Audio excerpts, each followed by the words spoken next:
እግዚአብሔር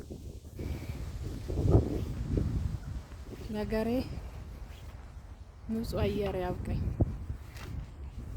እንደዛ ነው የሚለው። ማንም መንገድ ላይ የለም፣ መኪና ብቻ ነው መንገዳቸው። የኛ መንገድ ቢሆን ኖሮ አስባችሁታል? በሰው ተጨናንቀን ነበር እኮ።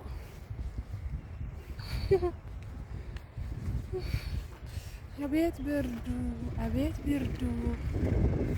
እናንተ ብርዳችሁ አይቻል፣ ሙቀታችሁ አይቻል።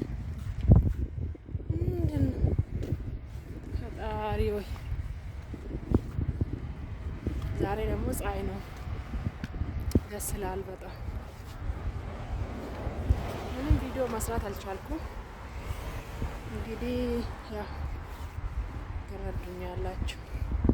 ነገሬ ሲገባ በደንብ እሰራለሁ። ጨለማ ነው ደግሞ መንገድ ላይ ፀሐይ እያወጣ ነው፣ ግን ይጨልማል። ግን በቃ መስራት አልቻልኩም። ይቅርታ አድርጉልኝና አሁን ስወጣ ነው በቃ ዝም ብዬ የሚቀርጸው ማለት ነው። ዝም ብዬ መንገዱ እና ነገሬ በጣም ናፍቆኛል። እንደዚህ በነጻነት በቃ በነጻነት መሄድ ነው የናፈቀኝ።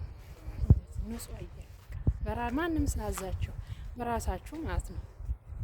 የእውነት ነጻነት ይናፍቃል እንዴ? ለካ እንደዚህ ይናፍቃል እንዴ ነጻነት? እንደዚህ እኮ ምናፍቅ አይመስለኝም ነበረ።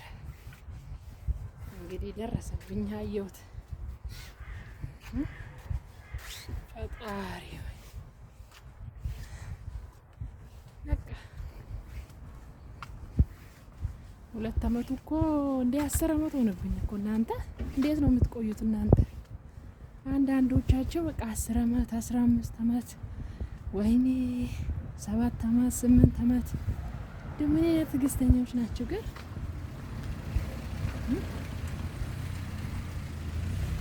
ምን አይነት ትዕግስት ይሰጣችሁ?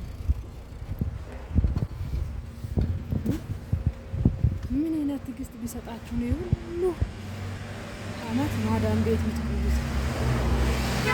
በጣም ጎበዞች ናቸው። እኔ ገና አመቴ ነው ከመጣሁ። ይኸውልህ ገና በቃ 1 አመቱ ማለት ነው። እንዴት እንደረዘመብኝ የቀረኝ 1 አመት ማለት ነው። እንዴት እንደረዘመብኝ ልነግራችሁ አልችልም። እግዚአብሔር አረ ጎበዞች ናችሁ እናንተ፣ በጣም ጎበዞች ናቸው።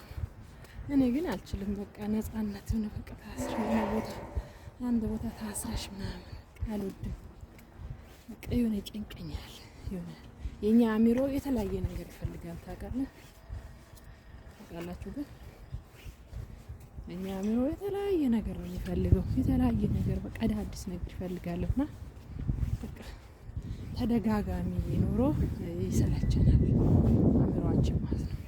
በዛ ነው ብዙ ጊዜ አረብ ሀገር ያሉ ሴቶች እብድ ነው የሚባሉት ማለት ነው። ለምን በቃ ተደጋጋሚ በቃ ትናንት የሰራውን ዛሬ መስራት፣ ትናንት የሰራውን ዛሬ መስራት፣ መደጋገም ድግግሞች ኑሮ ስለሆነ ነው። በጣም አመሰግናለሁ ደግሞ ላይክ ሰብስክራይብ ስለምታደርጉልኝ፣ ቻናሌን እያሳደጋችሁልኝ ነው። በጣም ነው የሚያመሰግናችሁ። እንግዲህ እዚህ ያው ደህና ነገር እየለከኩ አይደለም። መዝሙር አሪፍ መዝሙር ለቃለሁ ማለት ነው። ሀገሬ ሲገባ ደግሞ በደንብ እሰራላችኋለሁ። አላማው አለኝ። ብዙ ነገር አሳያችኋለሁ። በጣም አመሰግናለሁ። ይሁት